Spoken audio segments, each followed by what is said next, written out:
So guys, for the first step, you're going to head over to search and type in event viewer. Click on it. And now once we're here, you want to expand Windows logs.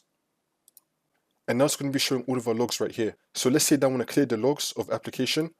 I'm going to left click on it, and now I'm going to right click on it, and then click on clear log. Now we have two options, save and clear, or just clear on its own. If you go with save and clear, it will allow you to save your log file somewhere like on your desktop or just anywhere on your computer, and it will then clear the log. Or you can just go with clear, and it will not save anything. So let's say that I want to go with save and clear. I'm going to click on that. It will then allow me to save my log anywhere on my computer. So like on my desktop, for example, if I just call it logs, you can put any name and then click on save. It will now clear the log, and it's now been saved to my desktop right here. And if I just want to clear my log without saving it, let's say that I go to my security log. Let's say that I just want to clear all of this. You want to right click on security or just any log, and then click on clear log, and then click on clear.